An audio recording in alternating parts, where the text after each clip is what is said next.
Hello, everybody, and welcome to another edition of the Cerebral Smack Talk live on YouTube and streaming.com. It's Bill MF Michael Fletcher alongside Anthony Floyer and Michael Bullock. Gentlemen, we're just going to dive right on in. We got a lot to talk about. Obviously, SmackDown Live, AEW Collision, and just as a bonus, if we do have time, we will do TNA Slammiversary. We'll have Anthony Floyer do a quick little recap on it from last night, and definitely there's a lot to talk about on that show. But let's start off with SmackDown Live. There was a promo segment at the very beginning of the show. Started off with the first fight of the night, which was Andrade going one-on-one with Carmelo Hayes. Andrade winning the match in 10 minutes and 39 seconds. This was a solid opener. Very good matchup. Obviously, Andrade and Carmelo Hayes were, you could say, two of the big standouts from the men's Money in the Bank ladder match that went down. And I know a lot of people were like, man, if you really give them the time, give them an opportunity to go one-on-one, I think they'll give us a really good match. Triple H and the boys heard you, and they delivered. It was an excellent match, a 3-star match for me. With Andrade winning the match, I love the fact that he won it. I kind of felt like he hasn't really had a moment yet in WWE since coming back from the Royal Rumble, and now he gets his moment. Now I think Carmelo will get some payback because this doesn't look like this is over by a long shot, but Andrade gets a big win. It's a must-needed win. He got it. So I thought this was a really solid opener for SmackDown Live. You can even make an argument, maybe fight of the night if you wanted to, because of how good the action was. And I know a lot of people were definitely giving a lot of praise for this matchup on social media. Anthony Florio, it is all yours. Andrade, El Idolo, wins in 10 minutes and 39 seconds. Well, I'll tell you, MF. Before we started, though, there was an opening segment with Cody Rhodes, and a very special guest was a part of it. Someone you know very well from the boxing world, Mr. Terrence Crawford. So you know him. I know you know him all too well. So, but as far as what we had here in this Andrade and Carmelo Hayes match, they immediately went from 0 to 60. And they started trading takedowns and counters at a brisk pace, but the show cut to a break after only a couple of minutes. Both men brought their A game and were looking to make this as exciting as some of their Money in the Bank spots. They were working hard, but they definitely could have used to slow down in some spaces so each move looked a bit smoother.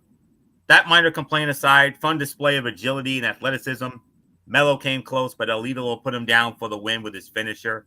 So give this about 3.25 stars for me. So not much more to say here. Fina, Michael Bullock, long time no talk to. Your thoughts on this?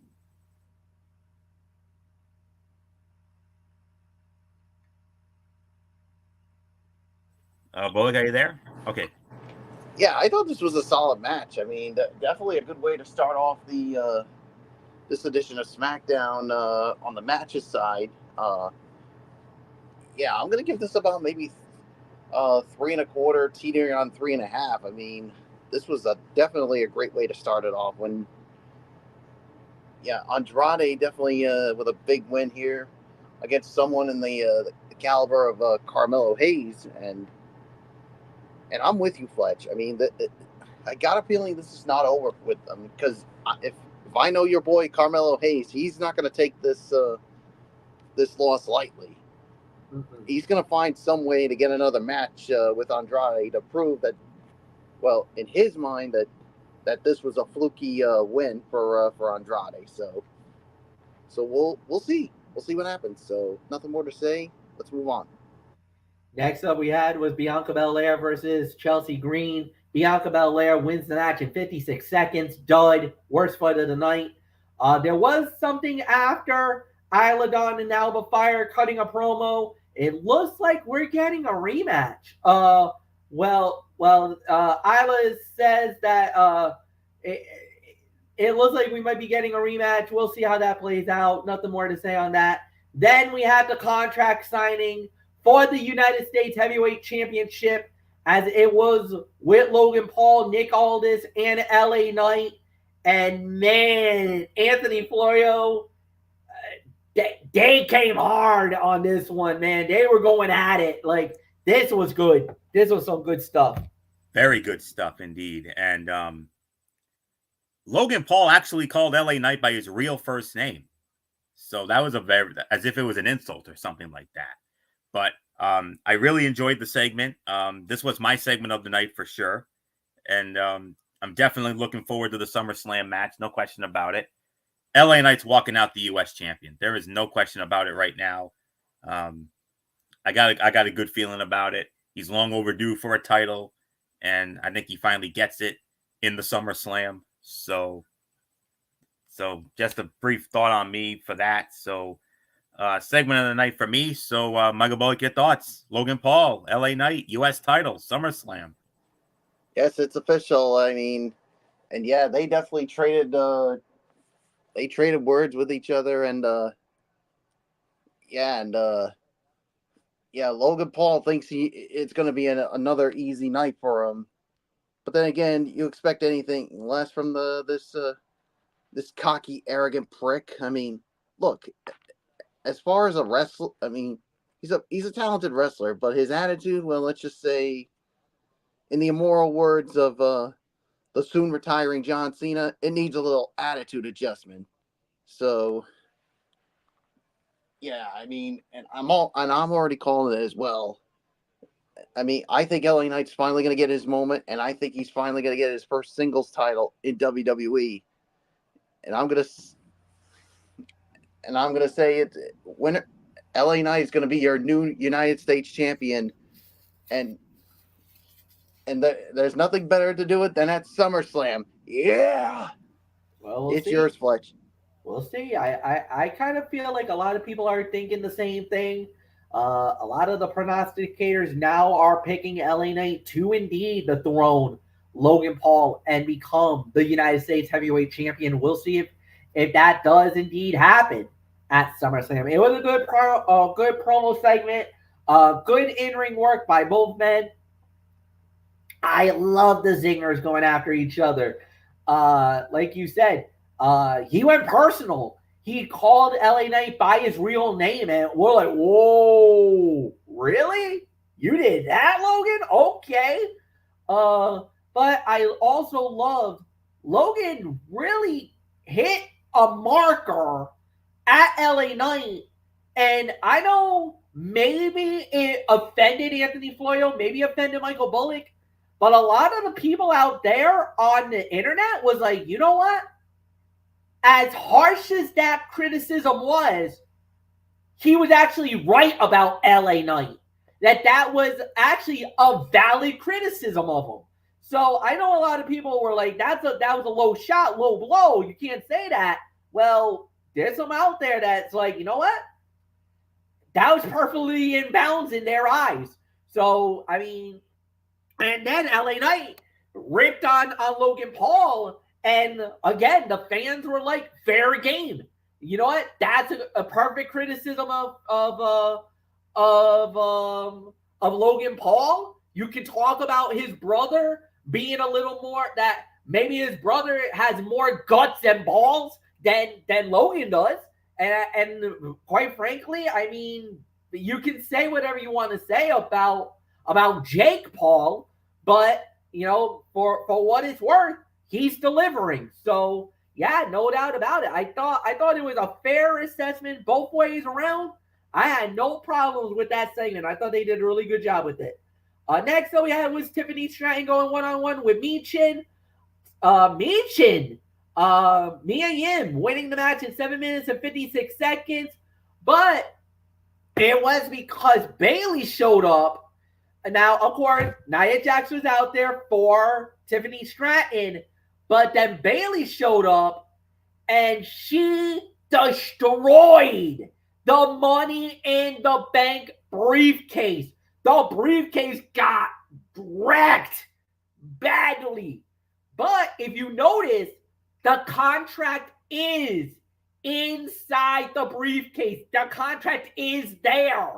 So if Bayley really wanted to, she could have had that contract and ripped it up. but she didn't do it. She wrecked the briefcase. I think that means Tiffany's going to get a Tiffy Time inspired briefcase, Michael Bullock, maybe next week.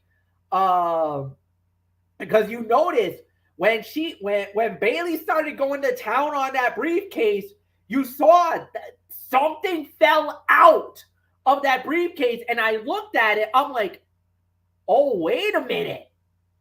There's something in there. I think so. You know contract. because you remember how many times a lot of people yell and they're like, "There's no contract in there. There's no contract in that briefcase." Well, there was. There it is. The whole world saw it. There is a legit contract and a pen. And I'll tell you this, Fletch. If Bayley had noticed it with the way she's going after Tiffany Stratton, I think she could have grabbed that contract and ripped it up right in front of her. Now that would be against the rules to Money in the Bank, and I think that might be a big time. Well, I'm saying if she noticed it, big time trouble if she ever did actually rip the contract up. Well, I think it would have been like just for Bayley to get under Tiffany Stratton's skin, not to like basically go against the WWE. This is like, you know what, Tiffany Stratton, you want to screw around with me? Then the old saying is turnabout is fair play. I can screw around with you, and I can do this. And can you imagine what would have happened, Fletch? Can you imagine what would have happened if Bayley had done that? If she ripped up the contract right in front of Tiffany Stratton? I'm pretty sure Nick Aldis probably would have been like, we need to redraw that contract as soon as possible. And if not only that, but I'm pretty sure Triple H would have probably said, no, Bayley. Nope. You cannot do that. That's totally against the bylaws of the Money in the Bank. And here's another thing I think they could have done. If they could have said, Bayley, if you try to do this again, I'm stripping you of the women's championship. And I think a lot of people would have been like, that's fair. Because you look, at that time, Tiffany only teased a cash-in. She never legitimately was able to do it. So she's teased the thing. Now the way that Bayley did it, that's fair. It was fair game because the briefcase was there. She beat the daylights out of Nia Jax with it, and then basically broke the case.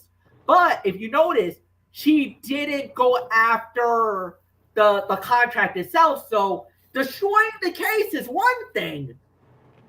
If she would have ripped the contract, that would have been a whole different can of worms. And Tiffany would have lost her damn mind. Oh yeah. Well, she did lose her damn mind. She almost saw her dreams of Money in the Bank going up in smoke. If Bayley would have legitimately saw the contract, all bets are off. But again, I think Nick Aldis and Triple H would have stepped in and was like, whoa, no. You went too far there, Bayley. But Bayley did the right thing. Destroying the case is a good thing because now that neutralized Tiffany from using it. But knowing WWE, they're going to be like, no. Don't worry, Tiffany. That case is broken. We'll give you a brand new suitcase, and we'll put the Money in the Bank contract inside that case. That's yours now. Like I said, I think it's going to be a Tiffy Time inspired Money in the Bank briefcase, just like how Senior Money in the Bank, Damian Priest had his own personal one before he cashed in at WrestleMania. All right, now whose turn? Is it my turn or is it Florio's turn? Oh, it's all you, kid. It's all yours. Oh, all right. I just wanted to make sure. And there's one more thing I want to address now. Now, did this Bayley and Nia Jax on-screen confrontation, did it happen before this or after this? I want to say before, but Florio, I think you can confirm. I think it was before. I think this was before the match, if I remember correctly. What? The on-screen confrontation between Bailey and Nia. Oh yeah, that was before the match. Oh It yeah, was most before definitely. the match. All Yeah. right, I just wanted to. There was one thing that that Bailey said, saying, "Hey Nia, you haven't changed one bit, Nia." And basically, Bailey said afterwards, after the rebuttal, saying, "You know what? I'm going to address okay? And you know what I meant, Nia? You're the same heartless woman you were since day one, and you. And I'm not talking about being the same big. You just walk around like you own the place. You're the same Nia that in 2017 you took me out of my SummerSlam match." And I'm going to finish what I'm saying. Not only did you take me out of that changed the trajectory of my whole career, but you didn't hurt me because you're so big and you're so much stronger than me, or that you're so vicious. You hurt me because you're big, you're clumsy, and you're reckless. Well, guys, your thoughts on what Bailey said? 100% agree. All valid. Definitely agreeable. I'd probably say Nia has gotten better in the ring, but especially during that time, 2017, 2018, absolutely. She was very reckless, very volatile, and a lot of people called her out on that, saying that she was very unsafe during that time. So And definitely agree. she got a lot of women hurt because of the way she was. Yeah. And that was very and a valid criticism of and what Bailey's criticism of that situation was 1,000% valid. Yes. So yeah, Nia, you could say, "Oh, I changed. Don't think for a minute we've forgotten about the past where you've hurt so many women to the point that you put them on the shelf. And I might as go as far as to say, and I know I'm probably going to get some constructive criticism for what I'm about to say, but I don't care. She never should have came back to WWE. Because remember, she was the last from when Vince brought her back. Remember that, Florio? Yeah, yes, I do remember Bullock. I don't. I mean, for the life of me, I did not get why Mr. McPervert brought this woman back. The same Nia Jax, who hurt so many women and was so reckless. Most notably Becky Lynch. That final Raw before Survivor Series 2018 and crushing our dreams of a Becky and Ronda match. Yeah, so those things were definitely accurate. And if people want to call me out on it for being too harsh on her, I don't care, because it is the exact truth what I'm saying here. Now, getting back to this, I'm going to give this about maybe I'll give this about maybe 2.5 for the effort, because it was an upset here. I mean, a big win for Meechin, but yeah, Meechin did definitely take advantage of the whole Bailey and Tiffany Stratton situation. So there's nothing more for me to say. It's yours, Fletch.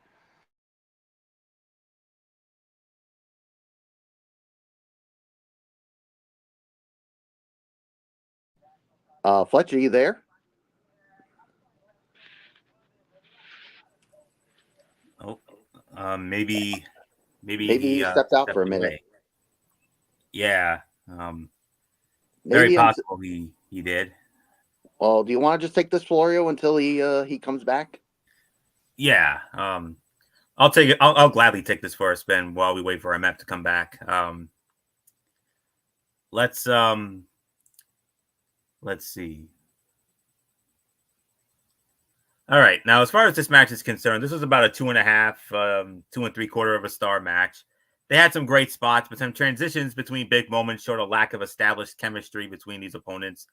Certain individual moments made me want to go a little higher, but as a whole, the match was not as stellar as some of the highlights. Bailey showed up and distracted Tiffany by taking out Nia Jax at ringside and trying to destroy the briefcase. Yim took advantage of the moment and rolled Tiffany up for the win.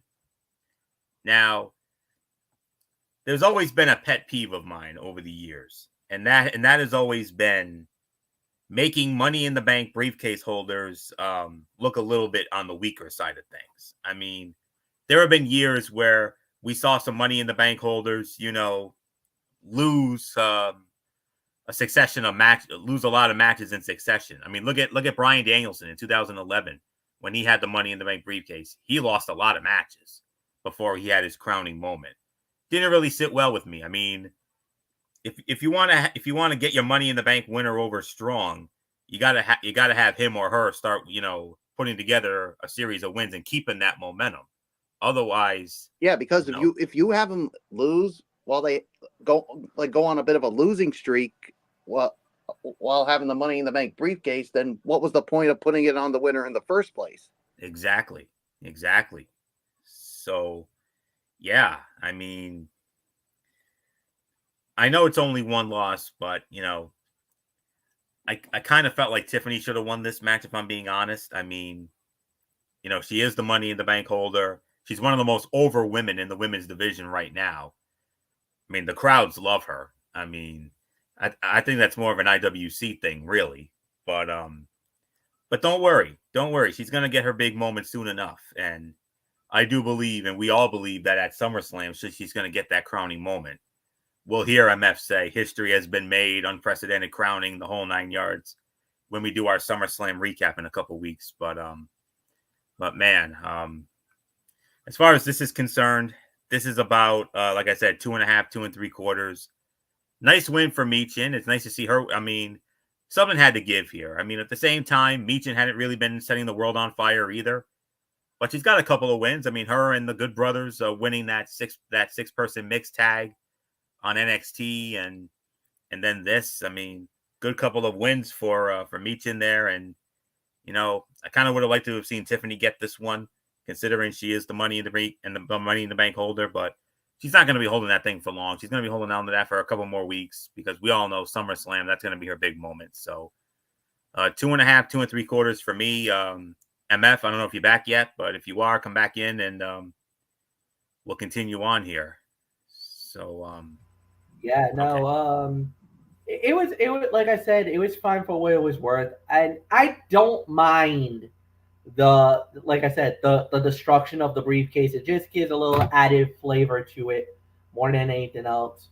So yeah, we go into the main event. A-Town Down Under versus Cody Rhodes and Kevin Owens. And it was Cody and Kevin Owens and Cody Rhodes winning in 11:43. But the Bloodline hit the ring again and leave a path of destruction. This time Cody goes through the table at the end. Look, it's abundantly clear. They are gunning for Cody, and they're going for everybody who's an ally of Cody. The Bloodline they are going to make sure, whatever the case may be, that they are the ones on top.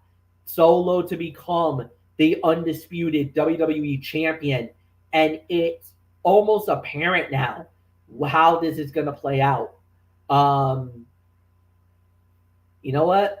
I'm going to say it. I truly believe, I think Cody's going to be the one that's going to bring Roman back. Because of with everything going on, I think Cody's going to trigger the tribal chief to come back. And that's where the war is going to start. The Bloodline War is going to begin because Cody Rhodes is going to go and ask, and it's going to be like, look, I know this is family. I know this is your guy. But he does not stand for what you believe in. He doesn't stand for what you believe as the Bloodline. And let's face it, Roman, I respect you. What are you going to do? Roman makes the choice, and I think he's gonna be like, because you beat me this one time, I'm only gonna allow you that you're gonna be allowed the help of my bloodline one time, but then after that, you're on your own. So I could see Roman coming back one time only to try to help Cody to take out this version of the bloodline. This is where the bloodline war is going to start. Because remember, this war might end in January because with Netflix, with Monday Night Raw, there has been talk about maybe Roman or Cody, one of them two, hopping over because the special request by Netflix is that they either want Cody Rhodes or Roman Reigns to be on their show as their marquee star for Monday Night Raw when they go. So it's possible. With USA, I think they're going to want to keep Cody there. If that's the case, we could see the Tribal Chief head off to Monday Night Raw and Anthony Florio if Roman goes to Raw. Oh, It's over. It's over, ladies and gentlemen. Here we go again. Oh. All right. So is it me now or? It's you. It's you. Okay. Solid main event. 11 minutes and 10 seconds. 3-star match. About 3.25 here. Grayson Waller and Austin Theory look to be on the same page despite a lot of friction in recent weeks related to Grayson Waller's penchant for leaving his partner high and dry. The match was a solid main event that showcased two young stars and two veterans who all seemed to work well together. KO and Cody won, no surprise, but their celebration, also no surprise, cut short by the Bloodline. The American Nightmare and the Prize Fighter took the fight to them, but they were violently taken out by all 4 members of the group. And Kevin Owens being able to come back after his mother got some good news about her recovery was really nice. If you saw the tweet he posted, it simply said she kicked out. Yeah, she did. She damn sure kicked out. So praise God for that. The crowd seemed happier to see KO than anyone else. He got a pop every time he was tagged in. And Owens is unable to be superplexed by anyone. He always counters it somehow. Now, as far as the whole Cody bloodline thing, Roman thing goes, MF, you're hearing this for the first time. Bullock, I told you this while we had our special outing today. I mentioned this to you. I think it was while we were on our way over there. I mentioned this to you. There's a young man I follow here on YouTube. His name is the DVD Freak, and he came across a special SummerSlam poster. And on this poster, you had the undisputed WWE champion, the American Nightmare, Cody Rhodes. And at the bottom of Cody, and at the bottom of it, like right around Cody's feet or so, you see a Roman Reigns glove. What does that tell you? That ultimately tells you the original Tribal Chief is coming back at SummerSlam, and he's screwing Solo over. I'm going to be sure to send that video to you guys. I should have already, but I'll show it to you guys, and you'll know, and you'll see it for yourselves. But or maybe when we're done here. But nonetheless, I mean, that if that's not any indication, I don't know what is. So it's a 3 to 3.25 for this main event as well. So not much more to say. Bullock, your thoughts on all this?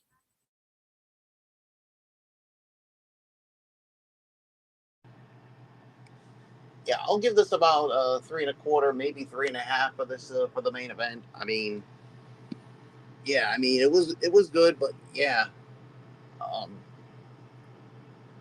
but once again, the Bloodline they stood tall, and you heard Corey Graves during that when they were getting ready to powerbomb Cody Rhodes through the announce table.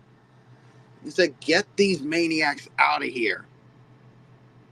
I mean, come on, guys. You really think any WWE official is going to get this get near this new bloodline, especially the sadistic and maniac Jacob Fatu, you really think they're gonna send anybody out there? Not me, boy. I certainly as hell wouldn't want to go out there, and I'm sure Fletch wouldn't go out there and deal with these guys, especially Jacob Fatu. Correct, Fletch? I mean, my goodness, it is just. And now, and Florio, I told you this, and Fletch, you're probably hearing this for the first time, and I'm going to bring you in, Florio, on this. There could be another member of the bloodline to join Solo's version.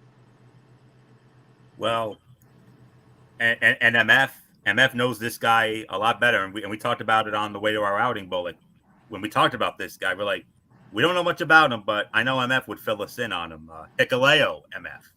Yeah, another son of Fatu, and they are related with Tama Tonga Loa. He is a part of the Gorillas of Destiny. He was a part of the Bullet Club in New Japan Pro Wrestling. He was the enforcer of the group. You thought Tama Tonga and Tonga Loa were bad. This guy is even worse than them two. So, and if you thought Jacob Fatu is uncontrollable, All I can say is, Fletch, if he joins Solo's bloodline, God help your show, Fletch. Because Nick, and I don't think even the general manager is going to be able to tell this group to knock it off, especially with the new guy. Because this is Solo. I mean, what kind of bloodline is Solo assembling here? A bunch of mercenaries that's not afraid to destroy everything and everyone in their wake. This is what the true bloodline was supposed to be. And the thing is that remember how they were a gang mentality with Roman Reigns, with the Usos way back when they first started?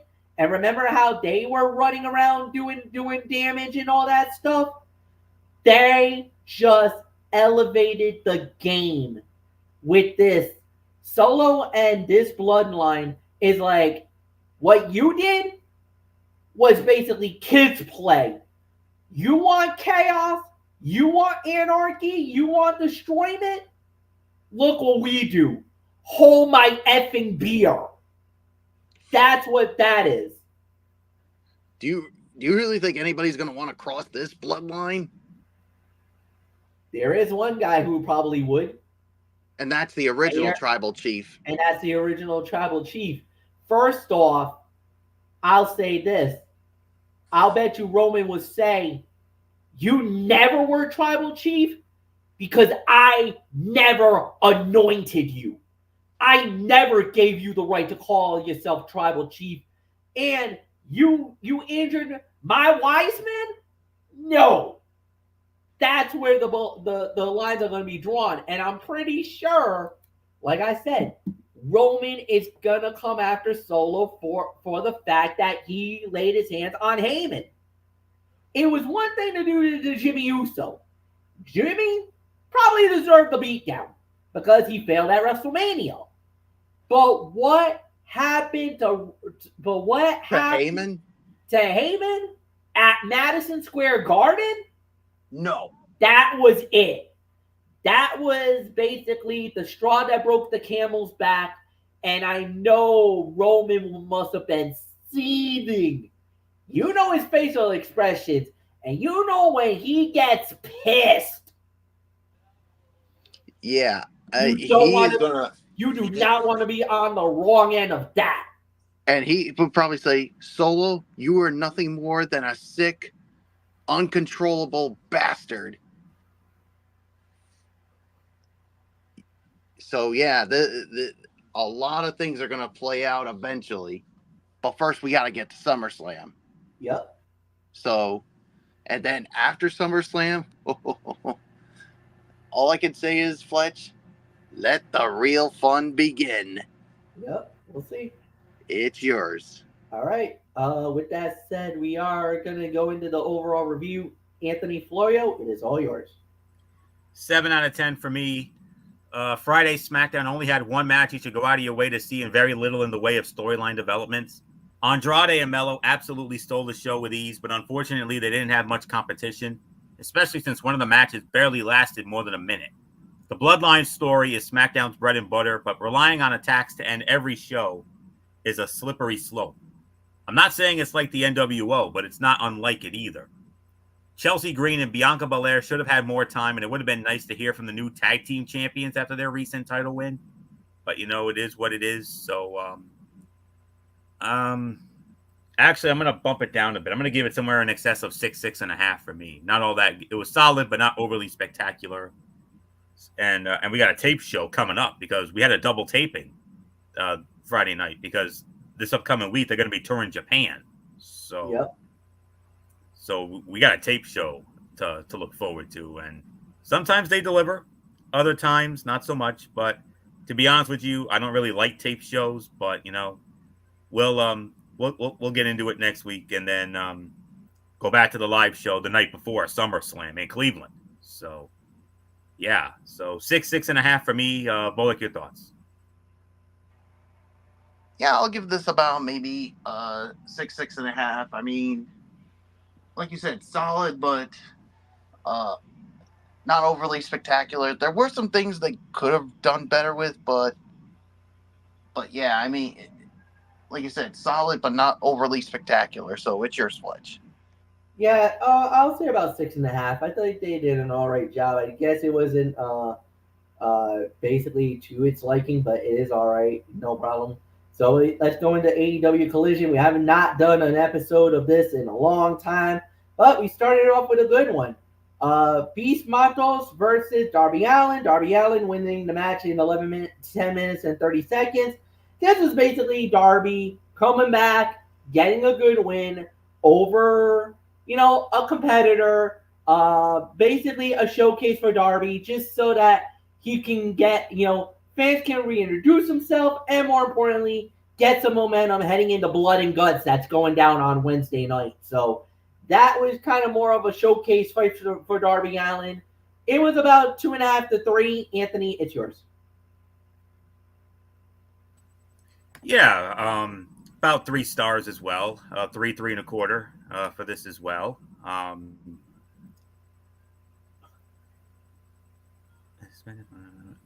With Darby Allin being set for Blood and Guts, it was obvious AEW wouldn't book him to lose here. But they did a good job making him look like an underdog. Even if you are not a fan of the risk taker, you can't deny that Darby Allin always puts everything into his matches. And whether it's a main event title match or a random predictable bout like this, he doesn't hold back. So, not real. And this is the first show for AEW's residency at Esports Stadium in Arlington, Texas. Nice look, if I'm going to be honest with you. And so that's really all there is to say. So 3.25 for me. So Michael Bullock, your thoughts? I'm going to give this 3 stars. I mean, it was a good showcase fight for Darby Allin as he heads into the Blood and Guts match on Wednesday night on Dynamite. So, yeah, so there's really nothing more to add on to this. So, let's move on, Fletch. Then we had a match. It was Hikaru Shida versus Sky Blue. Unfortunately, guys, we had a major problem. 5 minutes into the match, Sky Blue suffered an injury. It was a legit injury. It was bad, guys. Looked like it was her leg, and the match never continued. Doctor and referee stoppage on this one. Anthony Florio, very unfortunate incident. This is one of those that we can say wrestling is indeed actually real, and this is part of the business, but you hate to ever see anything like this. And this happened live right before our very eyes, and man, this was rough to watch. Sky Blue, such a young talent, and down she went with looks like an apparent knee injury. It's actually an ankle injury because Bullock showed me something he came across earlier, and yeah, she had it. She had her ankle heavily wrapped, and MF, if it's okay, out of respect for this, I know. We need to give a rating, but I'm not. I'm not giving a rating. No. You don't have no. I was even gonna call no rating on it anyway. So Good. like we were that was I just wanted it to talk about it. Of course. But obviously this is a no rating. This is No rating. Any whenever there's an injury or something like that happens, it's an automatic NA. Like that's always been in the bylaws. Doesn't matter if it was the previous show or this administration. We've always declared any injuries during a match is an automatic NA. Very good. Let's hope Sky Blue recovers quickly. And since she was injured, we are not going to give a rating on this match. Sky Blue has dropped all spooky stuff from her character, but is still a heel. It wouldn't be surprising to see her turn face again soon. And who knows, maybe after this. I don't know. But very unfortunate to one of the great young talents, someone who's gotten over. She's got a big following within the IWC, and it's mainly for her beauty more than anything else. But she is a wrestler also, and it was very unfortunate to see that, and very scary indeed. And we hope nothing but the best for her. And let me see. I wanted to see if I had anything here. I know I did. Okay. She's recovering at home after suffering the injury last night. Brian Alvarez on Twitter said early word is Sky Blue might have broken her ankle on Collision. And Kyle Fletcher posted to social media that Blue had returned home, and they showed the photo of her at home with the leg cast. So she was coming off a win over Harley Cameron the week before, and also unsuccessfully challenging Mercedes Moné for the TBS Championship on a Dynamite. But that's the latest word that we have right now. So we wish her all the very best in her recovery, and hopefully it'll be soon enough. So not much more to say. Bullock, you showed me that photo earlier, and yeah, that's not good.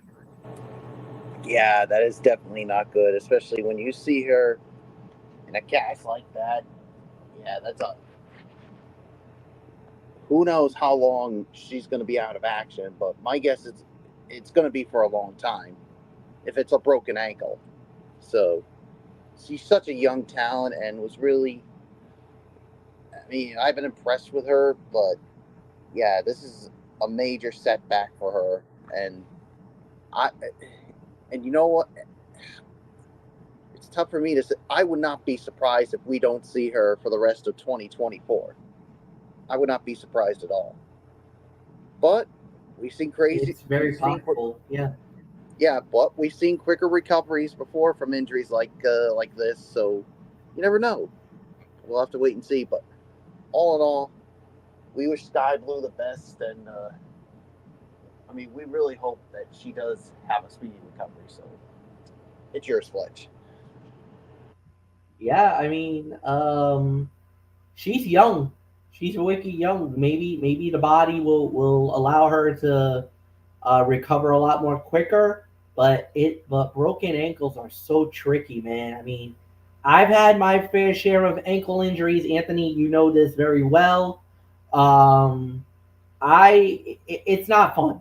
It is not fun being in that kind of position. And I'm lucky. I've only had sprains, high ankle sprains and whatnot. But for an actual complete break of the ankle, it's that. Oh my God, I can only imagine. So yeah, my thoughts and prayers are with Sky Blue as well. I hope she does make a full recovery and hope to see her back soon. But I mean, Michael Bullock is absolutely right. The timetable, possibly, maybe at the end of 2024, but I think realistically, we should see her back in 25.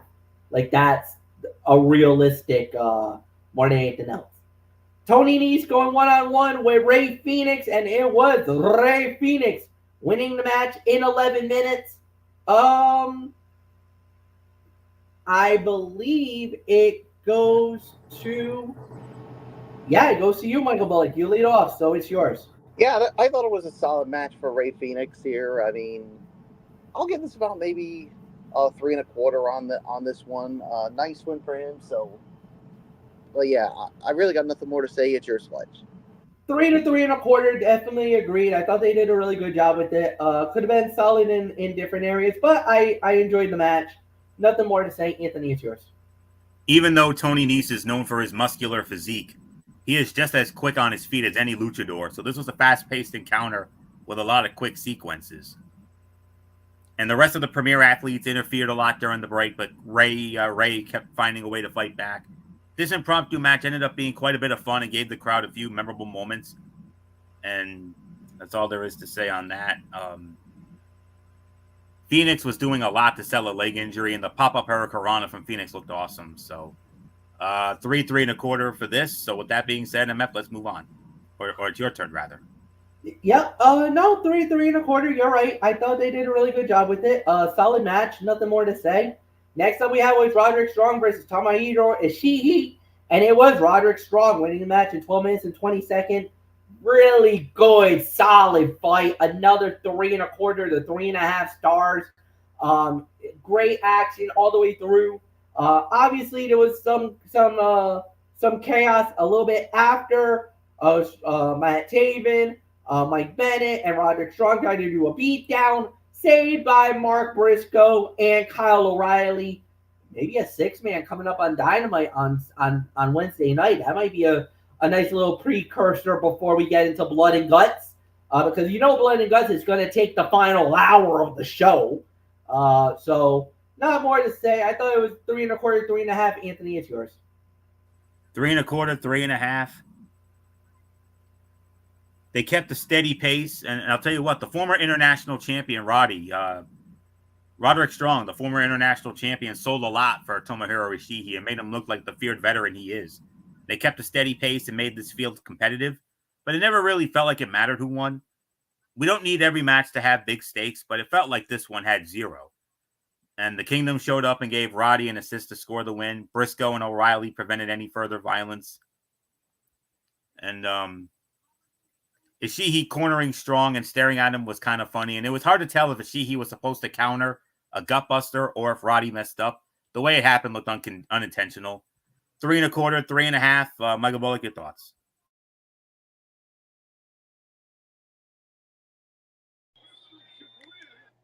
Yeah. What was the time again? 12:20. I'll give this about 3.25, maybe teetering on 3.5. So, yeah, I mean, yeah, O'Reilly and Briscoe showed up to make sure that the rest of the Kingdom didn't do any further damage to Ishii. So, yeah, nothing more to say. It's yours. Let's move on, Fletch. All right. Next up we had was Hologram. Yes, this was the big one. Hologram going up against Gringo Loco, and Hologram winning the match in 4 minutes. Now, there's a lot of rumors who it could be. There's some that says it's Ricochet. Some says it could be Sammy Guevara. Anthony, this guy, I think from Lucha Underground, Aramis. Yes. He's the one who's under the mask. Absolutely. Even though the majority of the moves we saw were all executed well, there were a couple of moments when it felt too choreographed. And the way Hologram jumped on the Loco's shoulders was impressive. And Loco's standing moonsault was nice, I thought. So 2.25, 2.5. Very good debut for Hologram. And so no question about it. So Michael Bullock, let's get your thoughts on all this. Yeah, I think it was a solid debut for Hologram, and yeah, I mean, it could be like you said, that person from Lucha Underground. So we're gonna have to wait and see. As I'm sure it's gonna take a while for us to finally get the reveal. So we'll see what happens. So nothing more for me to say. If I were to give this a rating, I give this about maybe 1.5. So it's your Sledge. All right, I'll say 2. I thought they did a good job. I thought it was a solid match. Really nothing more to add there. Next up, it was the Virtuosa Diana Perazzo going up against Thunder Rosa in a lumberjack match. I like to call it lumberjackasses more than anything else, because you know that normally when these type of fights happen, that it never ends good. But when it was all said and done, it was the Virtuosa Diana Perazzo winning the match in roughly 12 minutes. Michael Bullock, it is yours. But the thing is, Fletch, the Virtuosa didn't do it alone. No, she didn't. It was Taya Valkyrie who basically cost Thunder Rosa the match. So yeah, poor Thunder Rosa. It's like she can't even catch a break here. I mean, you think eventually she's going to go over the Virtuosa, but again, she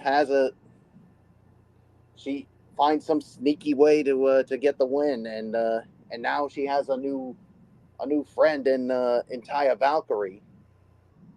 So now my question to you, Fletch, as I give it to you, is I'm going to give this about maybe another 3, maybe 3.25. What's next for Thunder Rosa? Because right now it seems like she can't buy a win, especially against the Virtuosa. Especially now with Taya Valkyrie. She needs an ally, but we don't know who she's going to get. I mean, but Thunder Rosa has wrestled all over the world, all over. I mean, she could get anybody to help her out in this situation, but we don't know. I mean, who wants to run with the Maya more than anything else? But I will have to wait and see. But this was about a 3-star bout.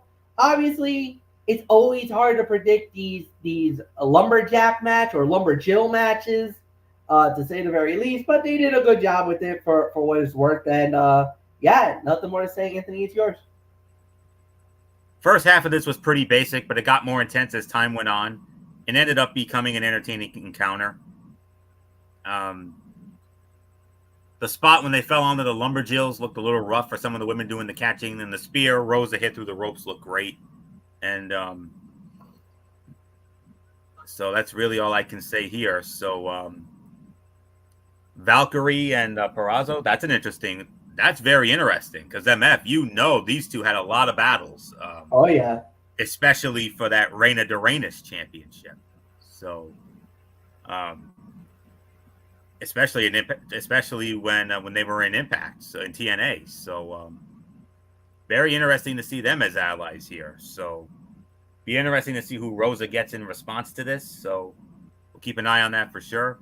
So, this is about another 3 to 3.25 match, and we move on now to a huge main event with championship for. Well, let's not forget, there's a backstory here. Trios championship vacated. We crowned new champions last night. Yes, indeed. It was the reason why that the titles were vacated was because Switchblade Jay White did get hurt for some odd reason. AEW management would not allow the Freebird rule to go into effect. So they did say that they'll get a chance to win the belts back, but the Bang Bang Gang had to fight the patriarchy, Christian Cage, Killswitch, and Nick Wayne, and for that you had the Guns and Juice Robinson to fight for the titles and the winners of the bout in 13 minutes. And now the new AEW Unified Trios Champions, the patriarchy, Christian Cage, Killswitch, and Nick Wayne winning the titles And I do believe this goes to Michael Bullock. So, Bullock, it is yours. History made, unprecedented crowning. Nick Wayne, Killswitch, and Christian Cage, the unified trios champion. Again, they didn't do it alone because of, I'll say it, I don't care what anybody's, because of that Jezebel, Mama Wayne, spraying something into Juice Robinson's eyes. I don't even know what the hell that was. So, what was the time, Fletch? 13 minutes even. I'll give this about 3.5 stars on this. I mean, yeah, I thought it was a good main event here, and yeah, and unfortunately now with the patriarchy as the new champs, Christian Cage is going to rub it in all our faces, and we're going to have to hear a lot of crap coming out of his mouth. I mean, because Fletch, you and Florio, and I'm sure everybody else knows, I can't stand Christian Cage because of some of the distasteful and disrespectful things he said in the past. Yep. That really rubbed me the wrong way. I mean, come on, Fletch. I mean, I know your hatred for Jay White. I mean, you hate him so much, but I'm sorry to say this, but I think Christian Cage is far more hateful than Switchblade Jay White. Oh no doubt about it. I agree. Because Christian Cage is a lot more worse. Yes, no doubt about it. At least with Jay White, with his heel, he makes it entertaining. But when it comes to Christian Cage, he just wants to make it personal. Yeah. And yeah. But the thing is that the reason why I hate Jay White and I really despise him is because he was like Christian Cage in New Japan Pro Wrestling. That's why I don't care about the son of a bitch. Well, I hate to say it because he was just as a prick as Christian Cage was in AEW. Well, I hate to say this, but I think Christian Cage is a bigger prick than Jay White.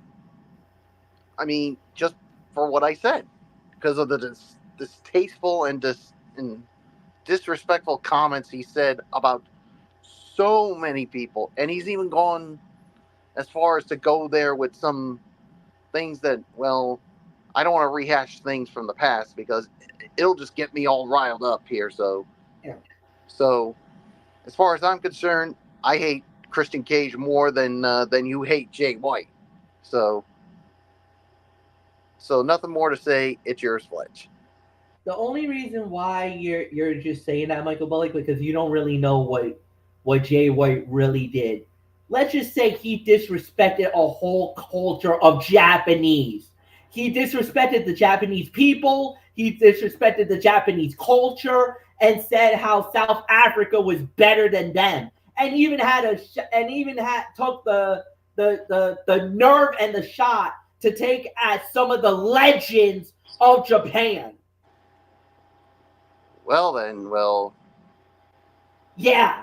Well, you know what? I'll just say, you could say they're both Christian Cage and Jay White are pretty much the same.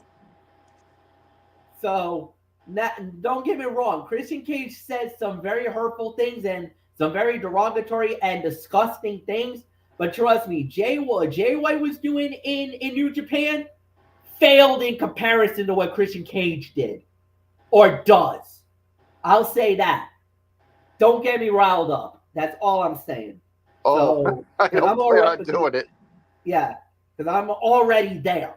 So, it was a good matchup. It was a great main event. It was about a 3 to 3.25 star fight. Obviously, you got to punish it because of Mama Wayne or her getting involved. But nothing more to say. Anthony, it's yours. 3.5 stars. Good competitive fight that was genuinely unpredictable because either team winning would have made sense. The Guns have grown so much over the last couple of years, and that growth was on full display here. They're a well-oiled machine and reliable workers capable of working with just about anybody to produce a solid performance. Even with a couple of missteps, fun and energetic main event. 3.5 stars. Now is the time to officially turn the Bang Bang Gang into baby faces. The crowd loves them. Juice Robinson is one of the most entertaining wrestlers to watch because everything he does is so animated. He's like a cartoon character come to life. One of the bumps that Austin Gunn took in the corner looked painful. Robinson's punches always look like they connect a bit more than most people. And Nick Wayne was late breaking up a pin, but Christian kicked out in time to cover for it. Solid 3.5 stars. Let's get to the overall review. I will say this. If they can get rid of Jay White and just keep them three together, without a doubt, they would be baby faces. But the thing is some of the shenanigans that they do, especially in New Japan, and some of the stuff that they say is not PG or not allowed to be said anywhere, including in the United States. That's how bad they are. You thought the Treehouse shenanigans with the Rascals in TNA was bad? These guys, whew, especially Juice Robinson, man, I don't even know how he gets away with half the crap he says on in the company. Because he talks about some very explicit crap. Stuff that would probably make Michael Bullock blush, for heaven's sake. Mike, Anthony Florio, it's yours. Overall review. Did you give yours or am I leading off? No, you're leading off. Wouldn't have it any other way. Even with a debut and new trios champions being crowned, this felt like a relatively run-of-the-mill episode of Collision. Not necessarily a bad thing.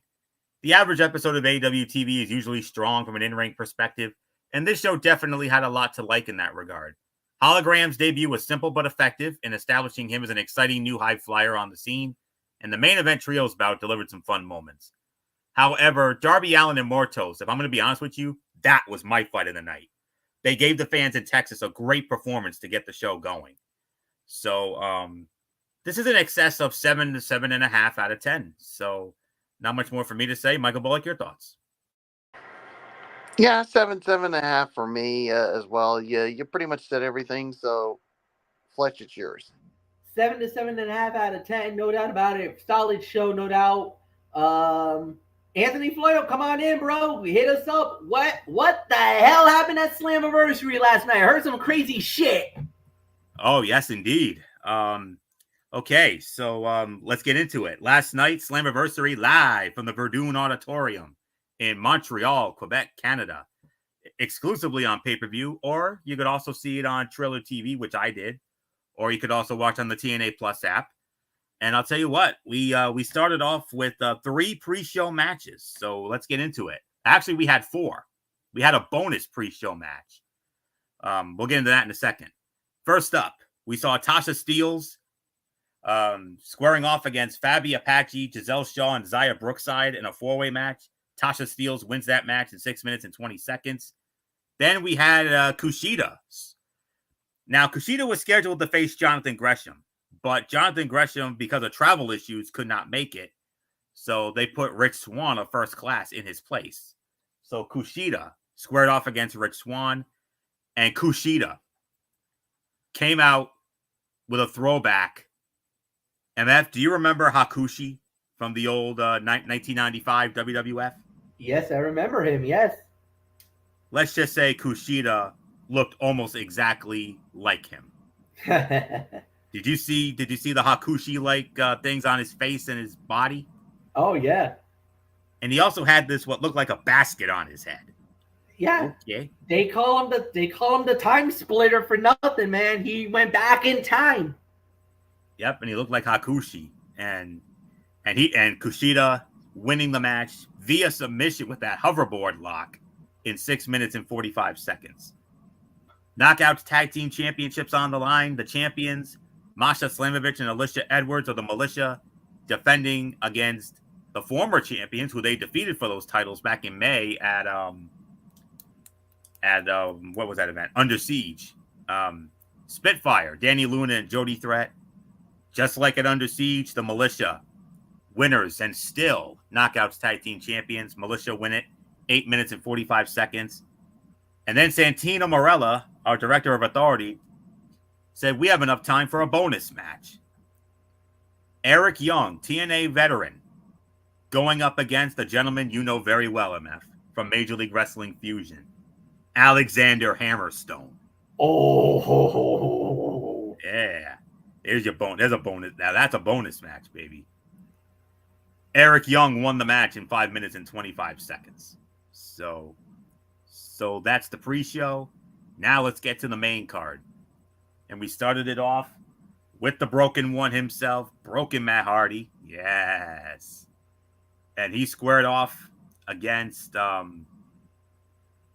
JDC, Johnny Dango Curtis. And it was Broken Matt Hardy picks up the win. He wins the match in 4 minutes and 40 seconds. Oh, no doubt about this. This was without question the worst. This was far and away the worst fight of the night. Not a dud or anything. Wasn't really a dud or anything. It was about a 2-star match, if I'm going to be honest with you. And just give me 1 second here while I find it. All right. Hardy avenged the beating that JDC gave Jeff, his brother Jeff, and the implied attack on wife Rebby. Logical for Hardy to go over for that reason, but I hope they get back to what they started on the weekly television show by making JDC a more serious heel. So 2.25, worst fight of the night. TNA Tag Team Championships on the line. The champions, Eddie Edwards and Brian Myers of the System, defending the titles against the former champions in their own right, ABC, Ace Austin, and Chris Bay. Winners of the match in 16 minutes and 50 seconds. And new TNA World Tag Team Champions, ABC, regained the titles.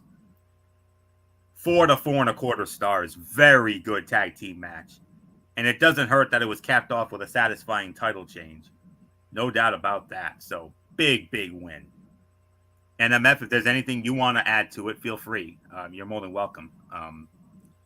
Then we had Mike Santana squaring off against Jake Something. And Mike Santana winning the match in 11 minutes and 40 seconds. 3.25. A fairly random match. It didn't get a storyline set up. Even so, both wrestlers worked hard, and Santana continues to feel like one of the hottest acts in the company. And back in the LAX years, I thought Santana had a future world champion look, and that could happen sooner or later if he continues to build momentum. There's a guy you got to keep an eye on. So 3.25 star match. Obviously, Michael Bullock left us, but I would have loved to have picked his brain on this one because this was a TNA versus NXT matchup.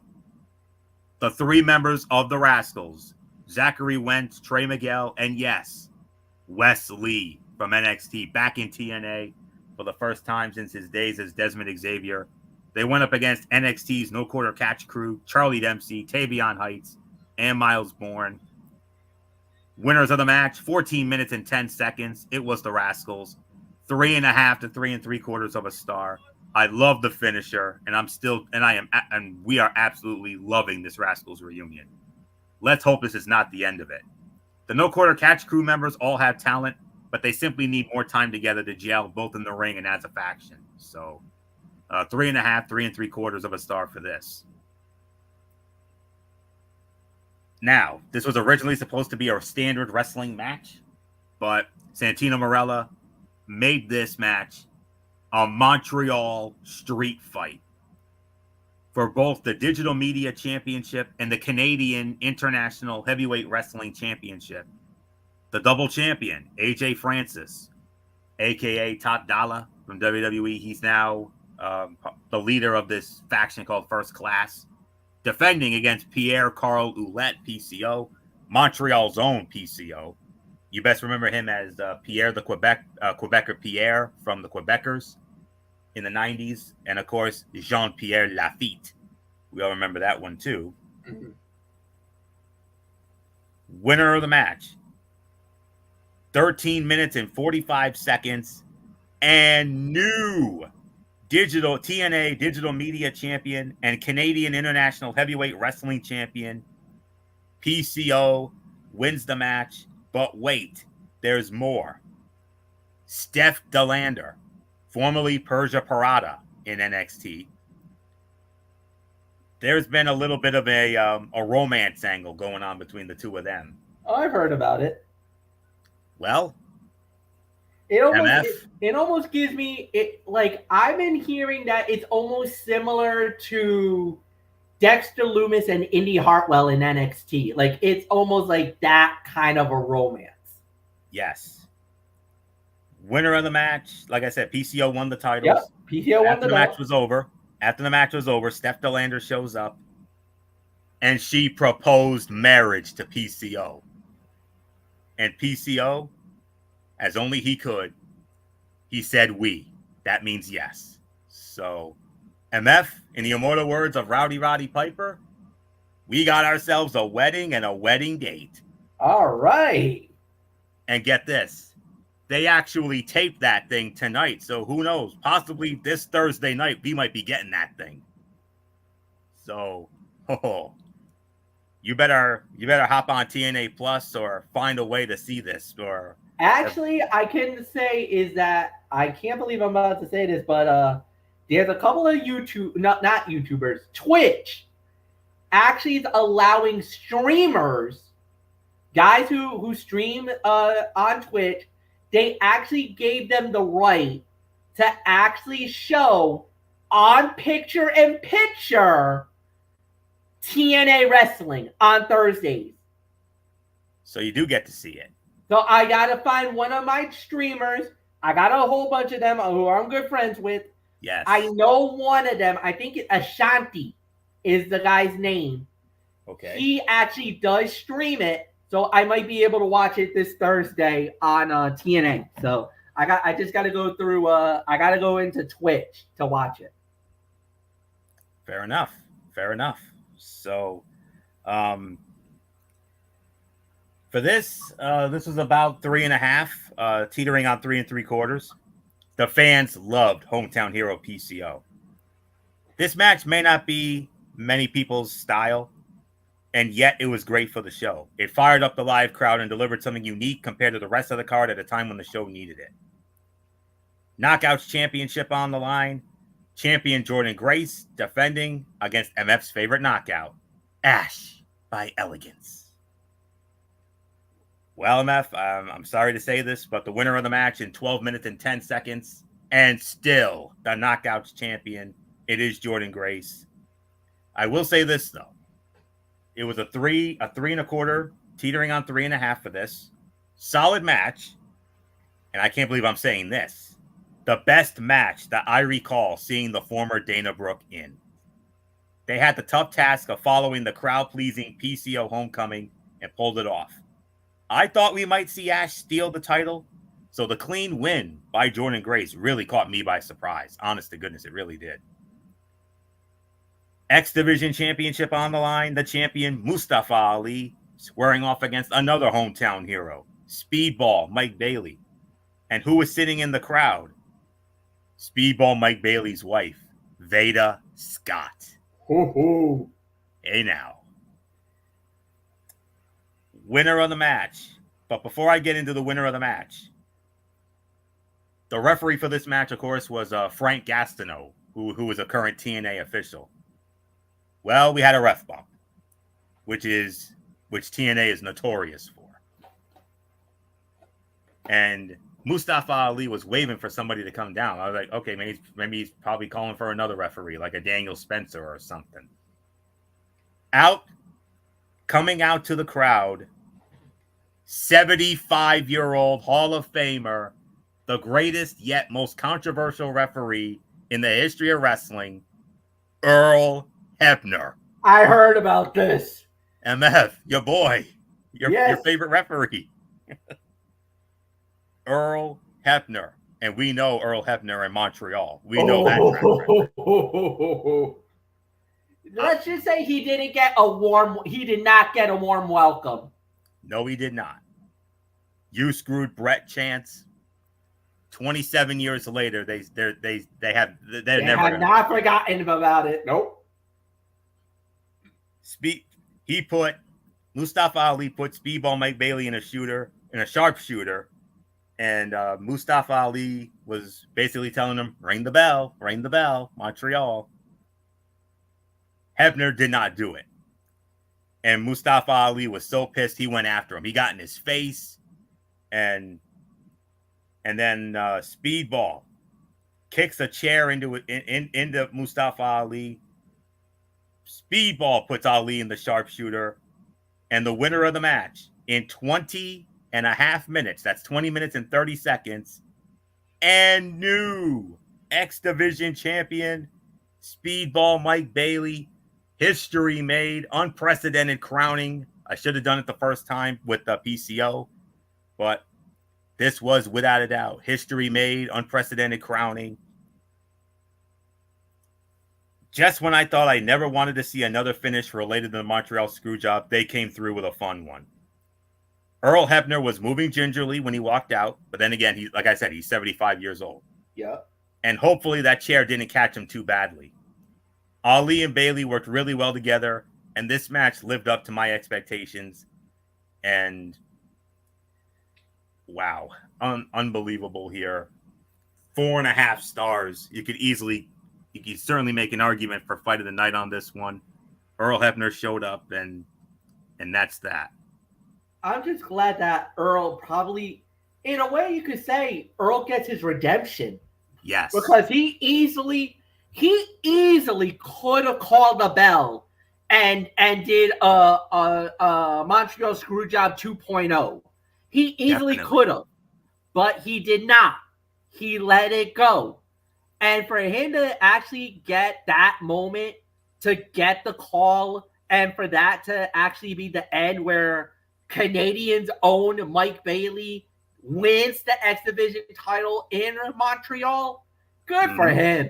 Good for the kid. I mean, I'm happy. And screw you, Mustafa Ali, to try to get the cheap way out on that screw job. I mean, oh my God. Even though I know somebody's gonna come after me for saying screw Mustafa Ali, I don't give a damn.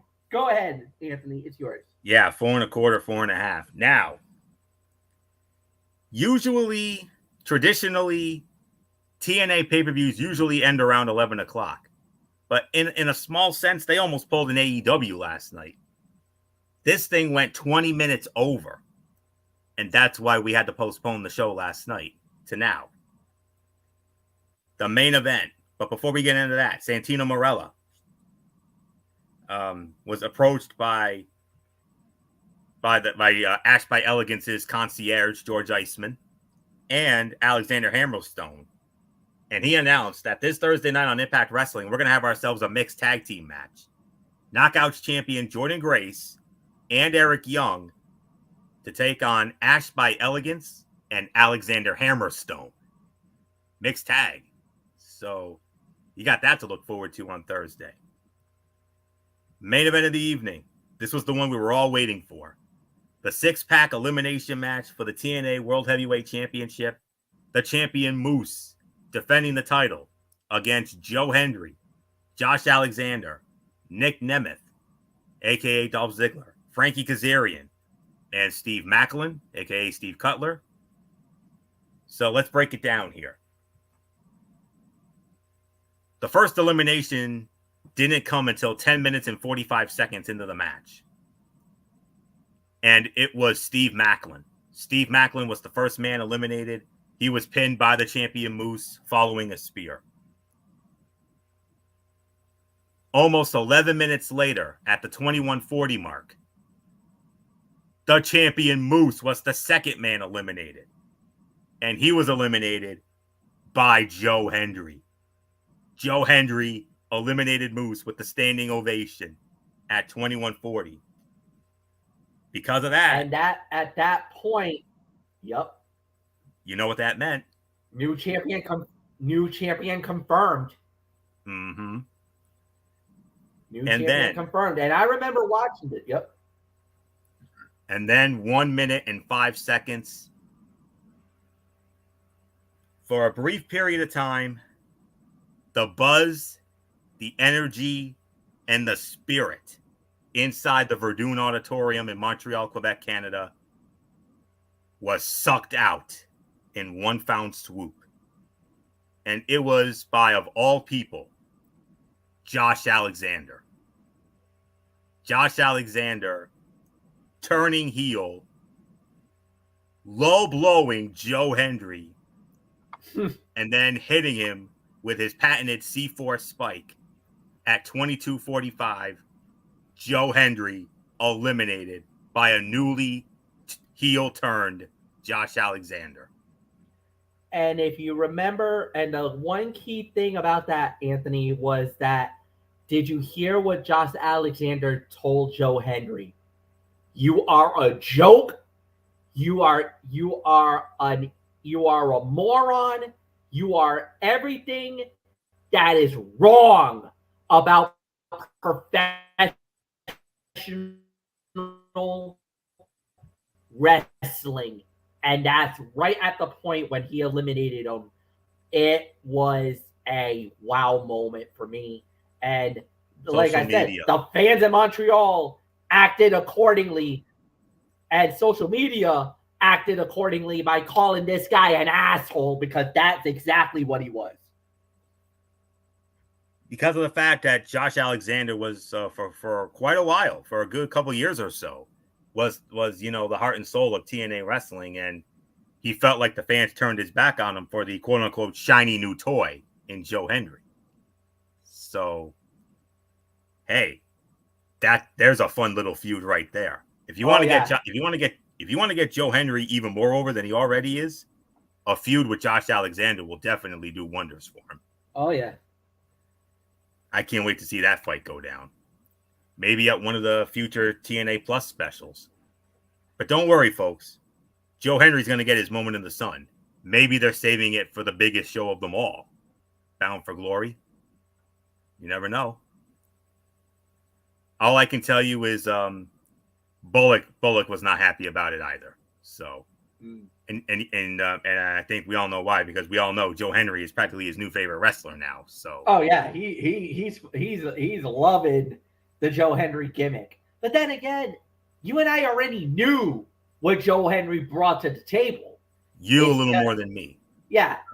Obviously, yeah. Yeah, because he followed him in the ICW and not only that, but he was also part of What Culture Championship Wrestling, WCCW, which is England, and of course Ring of Honor. So yes, I got into my fair share of the local hero. Well, he was known back then as the local hero, Joe Hendry.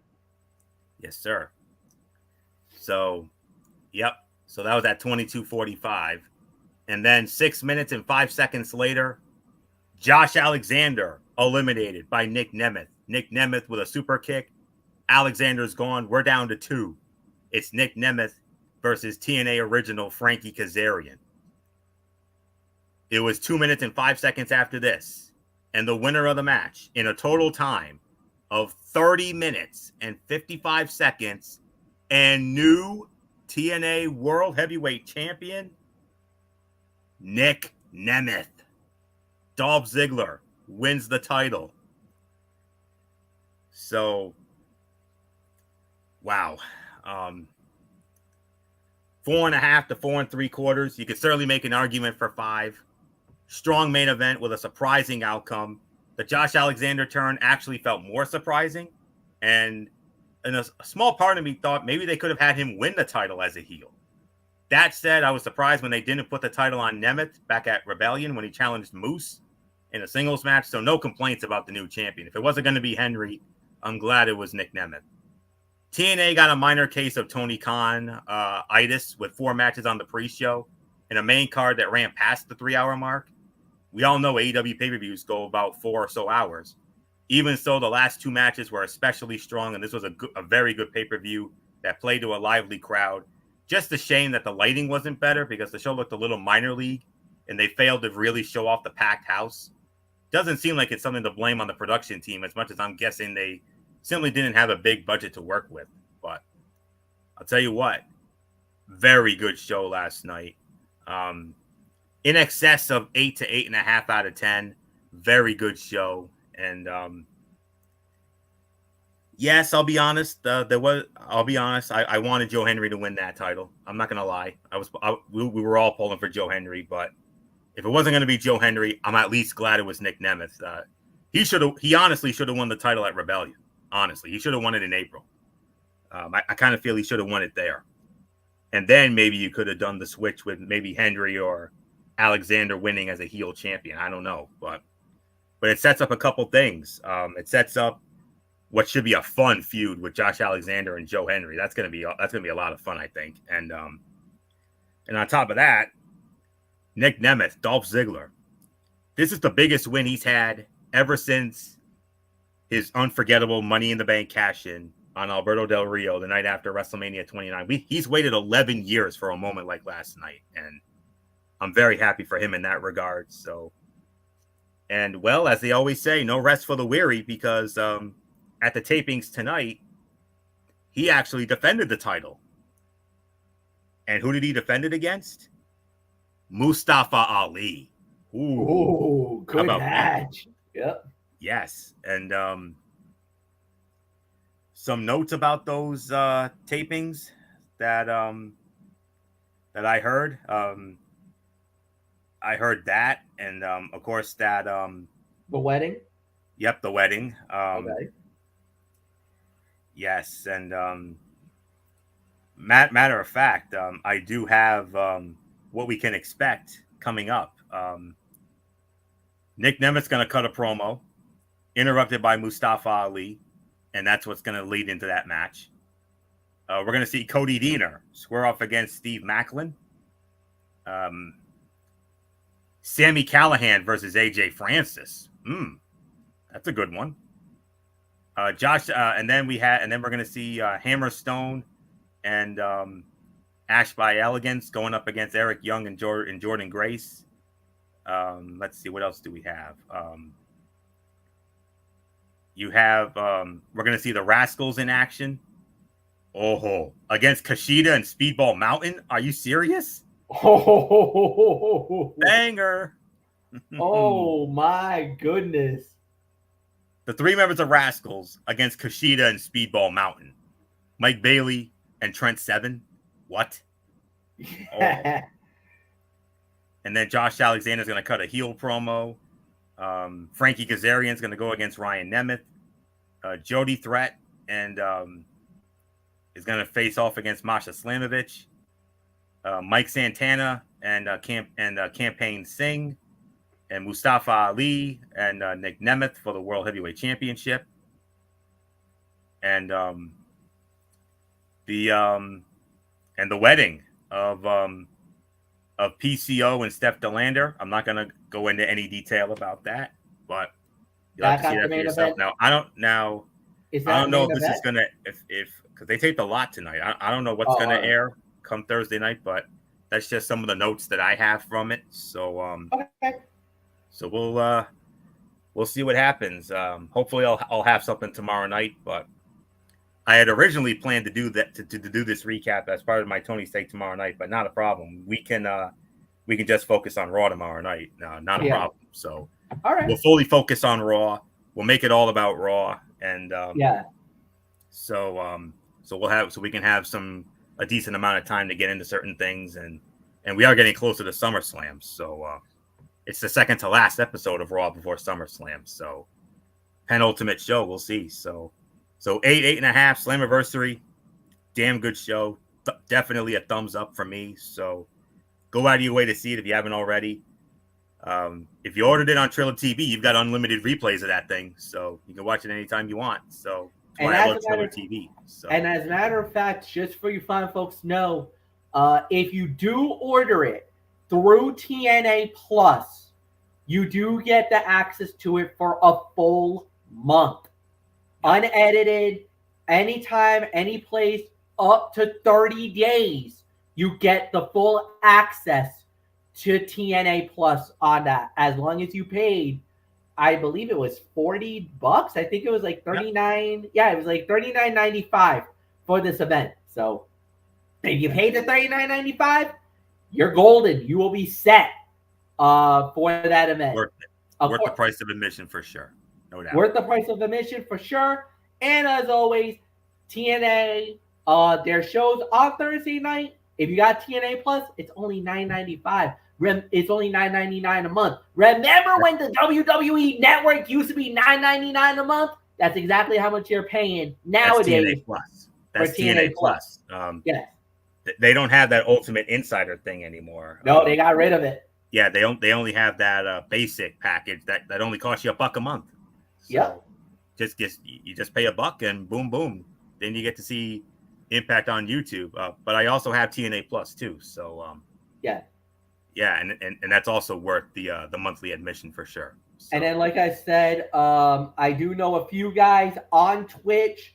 And for all you fine folks that want to know about Twitch, there is a couple of streamers that has actually got a working relationship with TNA now, and that because of Twitch, they have given them the access to that you can watch TNA picture in picture with that streamer, but you got to go and check.